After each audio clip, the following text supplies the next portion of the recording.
What's good? It's Woog. As the freeze at the top of the welterweight division will finally begin to thaw with Errol Spence Jr. versus Terrence Crawford on the way, this fight is likely the next best fight in the division this year. We have Eimantas Stanionis, 14 wins, 0 losses, and 1 no contest, defending his WBA lesser or regular welterweight title against Vergil Ortiz Jr., 19 wins and 0 losses. And it should be added that Vergil Ortiz Jr. has a 100% knockout ratio. He's 19-0 with 19 knockouts. But it is Eimantas Stanionis who's going to be defending that regular WBA title. As I mentioned, all 4 of the major belts in the division will be up for grabs in one of the pretty much the fight of the era in Errol Spence Jr. versus Terrence Crawford. Errol Spence holds 3 of the belts, Terrence Crawford holds 1 of the belts. So the rest of the division has kind of been put on pause in terms of fighting for those major titles, because Errol Spence versus Terrence Crawford is the fight that the sport needs to be able to move on in the division and to answer that question in who is the best welterweight of the era. But meanwhile, while you've had that logjam at the top of the division, and then you've had former unified champ Keith Thurman aging and inactive, you've basically had this new wave of welterweights coming up, where again, you've got Spence and Crawford at the very top of the division. They are 1 and 2, however you want to rank them. And then, at least according to Ring Magazine, you've got at least with the eye test, the phenom in Jaron Boots Ennis. And he's holding that number 3 spot according to the Ring rankings. And then after that, you've got Vergil Ortiz Jr. at number 4 and Eimantas Stanionis at 5. And that whole 3 to 5 ranking is super arbitrary because these guys haven't fought each other yet. So it's just conjecture. It's just somebody's opinion without any real hard evidence to support it. So yeah, sure, you could put Jaron Boots Ennis at number 3. You could just as easily put Vergil Ortiz Jr. as number 3 in the division. And Vergil Ortiz Jr. has already beaten better guys than Boots Ennis has beaten. So if I were to have made those rankings, I would have said Vergil Ortiz Jr. is number 3. But you could also argue that out of these 3 to 5 guys, Boots Ennis, Vergil Ortiz, and Stanionis, that it's Stanionis that has the best win out of all 3 of them. And that would have been against Butaev. That's the guy who Stanionis beat to earn that WBA regular welterweight title. And, going into that fight, I personally looked at that fight as being kind of a 50-50 fight. It was Butaev who had the super high knockout ratio between the two. And Butaev was undefeated going into that fight. So, the stakes were high in this one. And this was on the Errol Spence Jr. versus Yordenis Ugas undercard. But it wasn't like the undercard where it's the fight right before the main event. No, Showtime pay-per-view basically had an entirely different fight card earlier on in the day. And Butaev versus Stanionis, because remember, it was Butaev with the belt. So he would have been the A side in terms of who's named first. So Butaev versus Stanionis was the headline of that undercard earlier in the day card. And that was actually a phenomenal fight. It kind of went under the radar, and I don't think Stanionis was really given enough credit for that win. And, go rewatch that one, because 5 rounds into the fight, it was anybody's guess who was really, nobody had taken control. It was such a forehead to forehead trading vicious body shots and jabs and just trying to break the other fighter. It wasn't until like rounds 6, 7, and 8 that Stanionis appeared to be taking the lead of the fight. Butaev is an absolute brute in there. He's physically gifted. He throws pretty fast punches. He's physically very strong. Like, I haven't seen anybody else really push Stanionis off of him in the way that Butaev was. So it was basically somebody's got to start wilting and taking a step back, because Stanionis wasn't, Butaev wasn't. They were both standing their ground, and it looked like Butaev was starting to back Stanionis a little bit in the 5th round, but then Stanionis started landing the harder shots to the body, started having the more consistent and more accurate output, to where in the middle rounds, yes, Stanionis started to take control and ended up winning a split decision against Butaev. Now, the scorecards were a little wider than I thought they should have been. 2 of them were 117 to 111, and there was a point taken away late in the fight from Butaev for holding and hitting. But the 117 to 111, or I'm sorry, it was 117 to 110 on 2 of the scorecards, which indicates that 2 of the judges had it 9 rounds to 3. I didn't think it was quite that wide, but I could see Stanionis maybe winning 8 rounds to 4, maybe 7 rounds to 5, but that was a very, very good fight. And I'm looking closely at that fight because Vergil Ortiz is somebody who tries to back you up and get you out of there. Again, 100% KO ratio, but Stanionis, again, he was able to withstand those vicious Butaev shots to the body. He was able to withstand the pressure, the sustained pressure that Butaev continued to apply. Stanionis was not breakable, and there were a couple times where I thought I saw him kind of get knocked around a little bit, where it looked like, is Stanionis hurt? But it was tough to tell. Plus, he sustained a broken nose and very puffy eyes. His face was visibly bruised in a way that Butaev's wasn't. But in terms of breaking you down, or the British commentators will say losing your shape, where your construct, your stance starts to get a little bit more wobbly, I didn't see any of that from Stanionis. He kept his high guard. And he was able to pick off a lot of Butaev's punches and then return fire to the body. So I should also probably be forthcoming in saying Vergil Ortiz Jr. is one of my favorite fighters in the sport. Now, I first really started to take note. I had seen some of his earlier fights on the Canelo undercards when Canelo was still with Golden Boy. So we're talking like, Triple G fights, and even a little bit prior to that. I remember seeing a very young, I'm talking 20, 21 years old, up and coming Vergil Ortiz Jr. on those undercards. I think he might have even been 19 on a couple of those. But it was his fight against Mauricio Herrera, who some of you might remember should have gotten a decision win against Danny Garcia several years back. And it should also be noted that Mauricio Herrera, when he fought Vergil Ortiz Jr., was an aging fighter and wasn't nearly as crisp and as sharp as he used to be. But just the way that Vergil Ortiz Jr. blew him out of there and knocked him out in the 3rd round, I'm like, yo, keep your eye on this guy, because the name used to kind of trip me up a little bit, because we were still, Victor Ortiz was still an active fighter. So in my head, I kept on thinking Victor Ortiz, but it's like, no.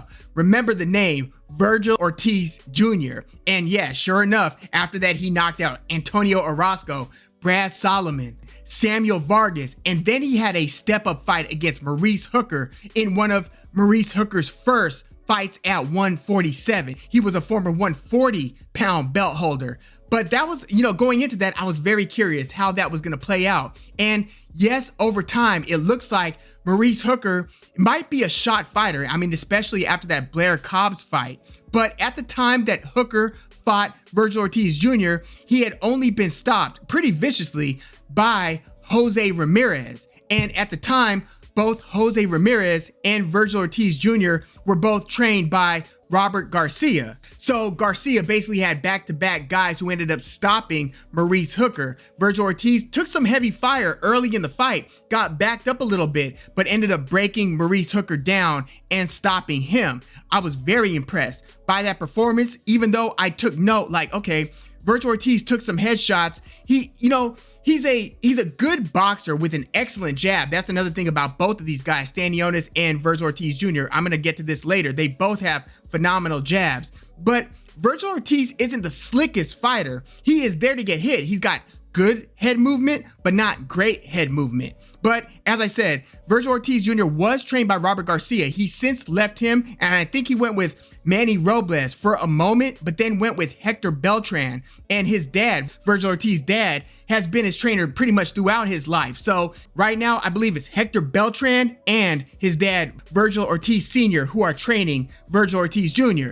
But after that fight against Maurice Hooker, he then fought Mean Machine Kavaliauskas, very, very hard hitter. And Vergil Ortiz got rocked in the second round of that fight where it really should have been called a knockdown. It wasn't ruled a knockdown, but there were like twice in that fight where you could have argued that he got knocked down. I mean, he was wobbly. He hit the canvas after getting blasted by Mean Machine in the second round. But then he came back and he floored Mean Machine in the third round and then knocked him down several times in the 8th round before that fight was stopped. I think it was a total of like 5 knockdowns of Mean Machine. But this was another instance of Vergil Ortiz getting hit, but in this case, he got hurt in that second round, but he recovered well. And when he starts getting blasted and lit up a bit, he tends to immediately start fighting fire with fire.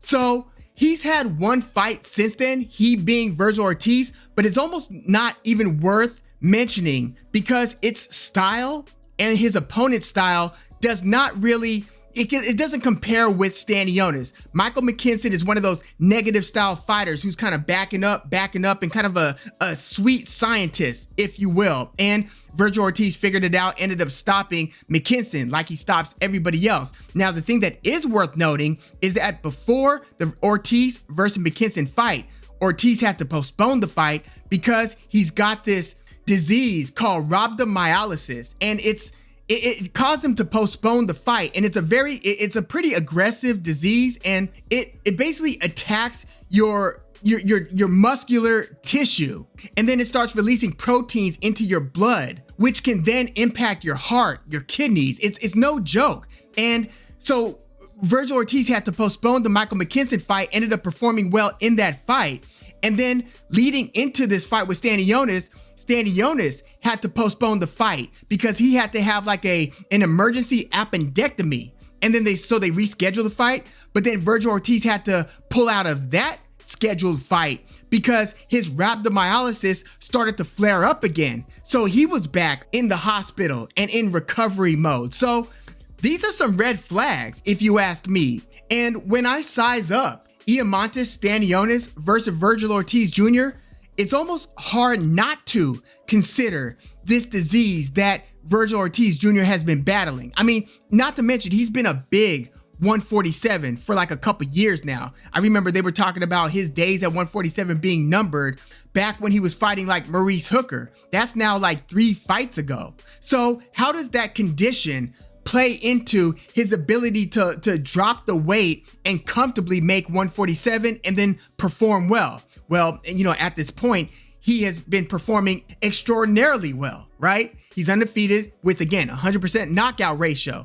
But here he's going against Stanionis. And again, both of these guys have wonderful jabs. Both of these guys, can viciously attack you to the body.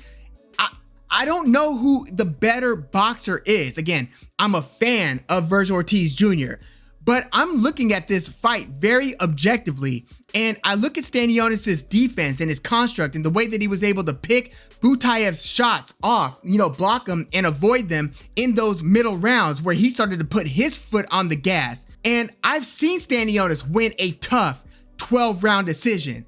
I haven't seen Vergil Ortiz Jr. have to go past the 9th round. And that fight was against McKinson, who wasn't like a physical threat in terms of punching power and really brutalizing you. It wasn't that type of, concern that Vergil Ortiz had to be worried about in McKinson. And, when he was brought 8 rounds against Mean Machine, by the time you got to the 6th, 7th round, Mean Machine was just taking a beating, right? And it seemed that Vergil Ortiz was in control of that fight by that time.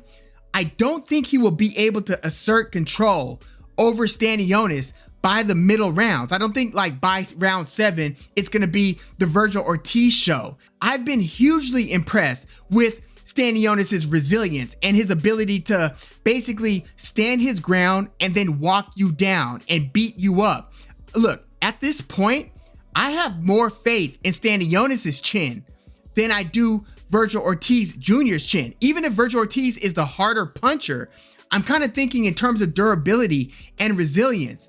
If one of these guys is to get knocked down in the first half of the fight, I think it's going to be Vergil Ortiz Jr. I mean, seriously, Stanionis is no joke. He is not a pushover. Now, Vergil Ortiz Jr. is a couple inches taller. We're talking 5'8" Stanionis versus 5'10" Vergil Ortiz Jr. Ortiz has a 3-inch reach advantage. We're talking 71-inch reach for Ortiz to a 68-inch reach for Stanionis. But I don't think that that will necessarily translate into Ortiz winning the jab battle. Like, I'm really interested and curious to see how that aspect of this fight plays out. Who's going to be backing who up with the jab? Whose jab is going to be more consistent, body language wise? Who's going to be taking the step back? Because both of these guys are hunters. I mean, Vergil Ortiz is kind of like the apex predator until proven otherwise, right? But Stanionis, I don't see him like just going on the retreat and basically acquiescing and succumbing to Vergil Ortiz's pressure and power. I don't see that happening. So something's got to give here, especially the way that both of these guys go to the body. So Vergil Ortiz, he will jab, and then he will absolutely rake you with that scooping, digging left hook to the body. Stanionis, same thing. He will hit you with a jab. He will start an exchange or a combination with a right hand and follow it up with a beautiful left hook up top or to the body. So again, Stanionis will throw that left hook to the body, as will Ortiz. But I kind of feel like Ortiz's defense is a little bit leakier than Stanionis. I think Stanionis might have the tighter construct. Now, Vergil Ortiz kind of has a mobile high guard. He'll circle, he'll be on the move. He likes to change levels pretty well. Again, he doesn't have great head movement, but he's got a pretty good feint game. I think he's got more feints than Stanionis because he's looking to get in, throw his jab, and then looking to either back you up or get you close to the ropes and start really letting his vicious power punches go. But you know, some power punchers need to get you to the ropes to really land their power shots. Not the case with Ortiz. He will whack you right in the middle of the ring. Same thing with Stanionis. So I think that so much of this fight will take place in the middle of the ring. That's what kind of intensifies the excitement for me in this one. Like, I don't see any of these guys going back into the ropes. But for some reason, if one of these guys is going to get hurt and backed up into the ropes, something tells me it might surprisingly be Vergil Ortiz Jr. Look, just about every step of the way, Vergil Ortiz Jr. has kind of been the ringer who I've been wanting to see fight the best in the division. And I've obviously wanted to see Jaron Boots Ennis versus Vergil Ortiz Jr. But I knew that the promoters weren't going to launch those guys, those prospects turned contenders, if you will, against each other this early in their career. Now, Jaron Boots Ennis has a very interesting fight coming up against Romain Villa. Villa is the guy who just beat, controversially, the fight could have gone either way, very late rally and late knockdown of Rashidi Ellis, but Romain Villa is the guy who just beat Rashidi Ellis. So I'm curious to see how Boots Ennis versus Romain Villa plays out. But with Stanionis and Ortiz, anytime I had thought about this fight, the multiple times it had been scheduled before the postponements, I was always going Vergil Ortiz Jr. Maybe by stoppage, but at least eking out a decision like 8-4, or maybe even a closer fight than that. But I think I'm actually changing my position on this one. You know, maybe it is the multiple times that Vergil Ortiz has fallen ill. Maybe it's because of how impressed I was with Stanionis' performance in his split decision win, which probably shouldn't have been a split decision, but it's not the worst decision in the world, against Butaev. I was that impressed with Stanionis. I'm gonna kind of go out on a limb here and say that Vergil Ortiz Jr. is gonna get dropped in this fight. It might be mid-exchange. I think it's going to be more of a mid-exchange thing where Ortiz starts to open up and gets hit with like a hook he doesn't see and gets rocked and maybe dropped. Because again, Vergil Ortiz, when he does get hit, it could be like by a double jab from Stanionis. But when he gets hit flush, he tends to open up and all hell breaks loose. Like, he is so used to kind of having his way in there to where his reaction, again, to getting hit is, I'm just going to blast you out of there. I'm going to back you up and I'm going to drop you. I'm going to hurt you. That is how Vergil Ortiz responds to getting hit. But against Stanionis, I can see Stanionis kind of backing Vergil Ortiz up a little bit, hitting him with like a double jab or maybe a hook or something. And then Vergil Ortiz starts to open up. Maybe he hits Stanionis, but even if he hits Stanionis, I could see returning fire within that same exchange and catching Ortiz cleanly and wobbling or dropping him. So again, I'm going to go out on a limb, say that Stanionis drops Vergil Ortiz Jr. and ends up winning a decision. I almost can't believe I'm saying this because, again, I've been a Vergil Ortiz guy, but I think that Stanionis is going to pull off the decision win here. Let me know what you think about this one. Like, first of all, the odds here are totally disrespectful. I've seen on Odds Checker, Stanionis going off as a greater than 3-1 underdog. We're talking Vergil Ortiz Jr. at a minus 330 and Stanionis as a plus 320. There is no justification for that one. I don't care how good Vergil Ortiz Jr. has looked against Mean Machine and Maurice Hooker. Stanionis should not be a greater than 3-1 underdog in this fight. Like, if you want to take a little bit of a gamble here, you might want to put a little something on Stanionis. I'm really considering doing that myself. I was really blown away. I expected to see something like maybe Ortiz as a minus 170 favorite. I get that he's got the greater reputation, but maybe because that Stanionis versus Butaev fight was so under the radar that Stanionis, like, the public still isn't as aware of him as they are Vergil Ortiz Jr. But yeah, I'm actually going to take Stanionis to beat Vergil Ortiz Jr. by a close and competitive, but maybe somewhat clear decision. And I think that this one could involve, and probably will, in my view, involve a knockdown of Vergil Ortiz Jr. But man, I can't wait for this fight. Let me know how you see this one playing out. Is Vergil Ortiz Jr., as his reputation might indicate, is he a level above Stanionis? Look, again, I would have maybe thought so. I just don't see it that way. I really think that you would have to be sliding Stanionis to draw that determination. But yeah, I'm going to go with Stanionis via close decision. Let me know your thoughts on Eimantas Stanionis versus Vergil Ortiz Jr. in the comments. Again, I'm glad that this fight is taking place because, Stanionis, he'd been fighting, on PBC. Vergil Ortiz has been on Golden Boy. So I'm glad that they were able to get a fight between two very, very good fighters that have different promoters and get them in the ring together. But yeah, let me know your thoughts on this one in the comments. And also, how do you see the welterweight division shaping up in the wake of whatever takes place between Errol Spence Jr. and Terrence Crawford? Just let me know how you size up the welterweight landscape, and where does Boots Ennis fall in this whole equation? Please like the video, subscribe to the channel if you are into the fight talk. I'm Woog. Thanks for tuning in.